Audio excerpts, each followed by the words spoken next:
Come in, Kalea. Come in. Can you hear me? Okay, I'm gonna have to assume you can hear me. The Defenders of Hate. They're approaching, so I'm gonna make this quick. Defenders of Hate flood the market with generic female characters, but there's still a lot of good ones out there. So I'm giving my list of the top 10 female characters in video gaming. Okay, I'm gonna start with number 10. She's young. She's only 13. Having been born in the aftermath of a global outbreak, survival was all she came to know. Her name is Ellie, and although she's new to our world, she's proven to be a beacon unto others. I suggest you venture into the world of The Last of Us to get to know her better. Understanding Ellie will bring you closer to understanding the intricacies of a strong female character design. Kalea, I suggest you take your time. Really get immersed in this game, and the characters that bring them to life. Ellie holds the last position on my list, but she's definitely not the least important. Okay, number 9. Her humanity is questionable, but I still consider her a woman by all means. She was the first female character ever featured in a video game.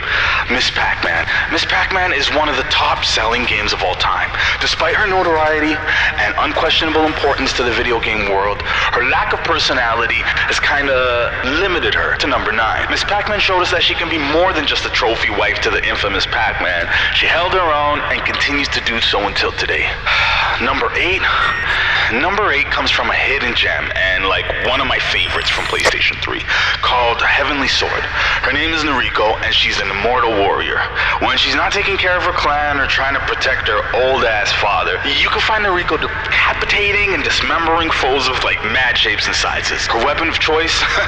The notorious Heavenly Sword. Don't let her beautiful face, seductive figure, and sensuous voice distract you from the fact that she's a skilled and effective killer. Being the main character in one of the most underrated and probably one of the best games for the PS3 ever doesn't only get her a comfy spot at number 8, but I think it also calls for a sequel, but that's just my opinion. Okay, number 7.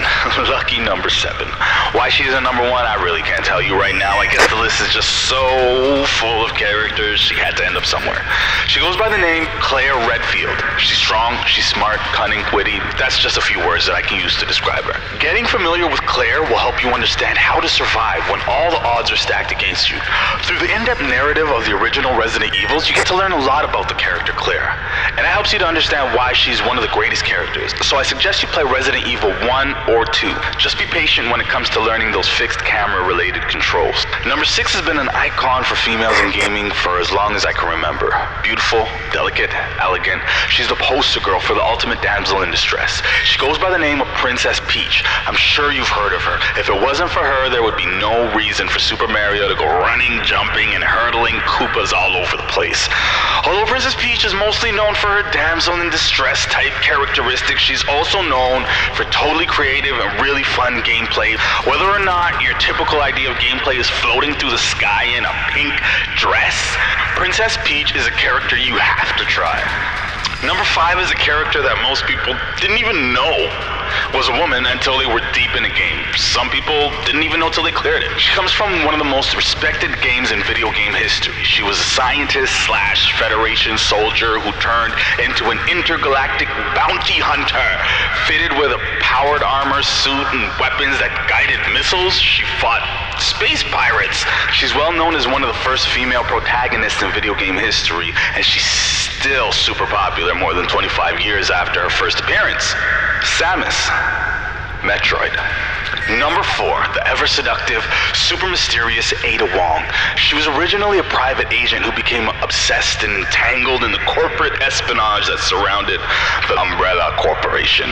Ada Wong's past life is completely unknown. Her ethnicity, her nationality, nobody knows that. Where she was born, nobody knows. Even her name, nobody knows if it's real or not. So you could understand how her mystery and intrigue alone could secure her a place at number 4 on my list. If you were a girl in the early 90s when Street Fighter 2 came out, the first character you were most likely to play and the character you were most likely to be good with was Chun-Li. Chun-Li is known for being the first well-known female playable character in a fighting game. She holds the status of First Lady of Fighting Games, and rightly so. Chun-Li is a woman with a strong sense of justice. Her reasons for fighting crime range from avenging the death of her father, that's always a good one, to keeping kids off the street and teaching them martial arts. Chun-Li's lightning kick is dangerous and highly effective if used correctly. not as a cheese. No cheesing, stop cheesing. Okay, we're getting closer now. Now we're at number 2. If you haven't heard of this lovely lady, I don't know where you've been for the last decade. She goes by the name of Lara Croft. She's from the Tomb Raider series, which has been in print, short films, feature films. Her merchandise sells all over the place. She's an English archaeologist / adventurer who travels all over the world, exploring tombs, underwater worlds, and other exotic places in search of not only treasure, but for the truth sometimes, and justice, and plain old revenge. In most recent versions of Tomb Raider, she's been brought to a more realistic place. In the game, she challenges things like rape, being attacked, and plain old trying to survive. And there's no wonder why she's earned the number 2 position on this list. Okay, so we're here, the number 1 spot.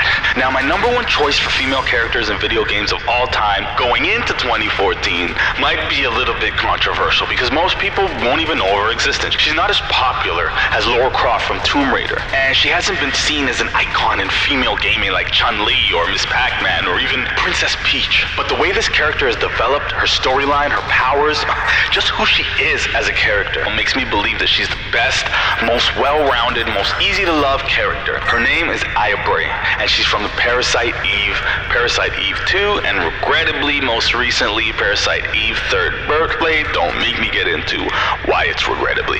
Aya was born in Boston, Massachusetts on November 20th, 1972. Her ethnicity is half European, half Japanese. If you take a look at her, you could kind of tell. As a young woman, Aya studied criminology in the University of Virginia and was involved in several different programs until she became a detective with NYPD's 17th Precinct. After several months of working at the precinct, Aya became deeply involved in a catastrophic event known as the New York Blockade Incident. Several years after dealing with that incident, she joined a newly formed branch of the FBI known to many as MIST, Mitochondria Investigation and Suppression Team. Needless to say, Aya's strengths go well beyond the typical limitations of a normal human being. She has powers that are almost inconceivable.